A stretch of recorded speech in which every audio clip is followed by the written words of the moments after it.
Hey guys, it's Job. Decent monologue number 2. Fatbergs. America's pipe clogging problem has gotten worse since the pandemic.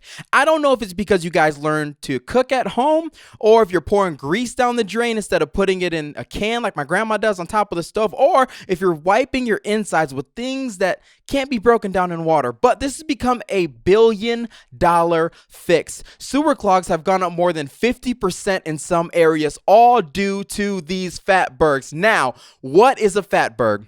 By definition, it's an accumulation of oil and grease that's been poured down the drain and is coagulating around these non-biological wastes, including the biggest fatberg component of them all, baby wipes. When that fat from the oil and grease sticks to the sides of the sewage pipes, the wipes and other debris get stuck, accumulating layer on layer on layer on layer until it looks like a Godzilla-sized version of your mom's homemade meatloaf. Some of you are already rolling your eyes and saying, well, my wipes are flushable. Well, just because it says flushable on the packaging does not mean that it will break down in water. According to Newsweek, wet wipes have been available since the 1960s, but it wasn't until the mid-2000s that they were marketed to adults as an alternative to conventional toilet paper like the dude wipes and all those other things that you guys are using. Personally, I don't use the wet wipes. I'm an ordinary toilet paper man, 2-ply of course, because if you have a 1-ply, your finger goes through it. Either way, even the double thickness of the 2-ply toilet paper doesn't act in the same way that a baby wipe does, because baby wipes clearly aren't made to be flushed despite what the packaging says. Now,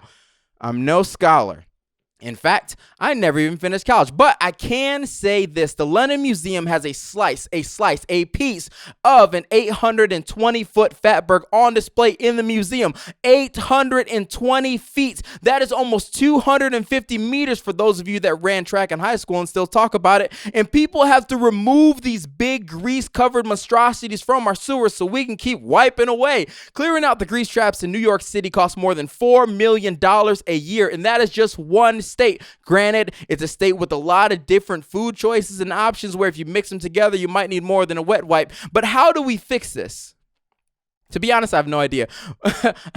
But this could be a massive PR move for the bidet systems. I mean, everybody's listened to a podcast where like, let's hold on production because today we are sponsored by insert name here. You guys know who I'm talking about, but they don't sponsor us, so I'm not saying their name. Maybe people shouldn't be wiping with baby wipes. Maybe we can go old school and just stick to toilet paper. Maybe we can stop pouring so much grease down the drain and find a new way to dispose of it, or put it in a can like my grandma does. I don't even think she's changed that oil since I was born. Well, maybe she does, or does she? I don't know. But either way, let's find a way to fix this together, or we can keep doing things the way that we're doing them right now. I guess it creates jobs because somebody has to take them out of the sewer, but who knows what'll happen if we keep doing this.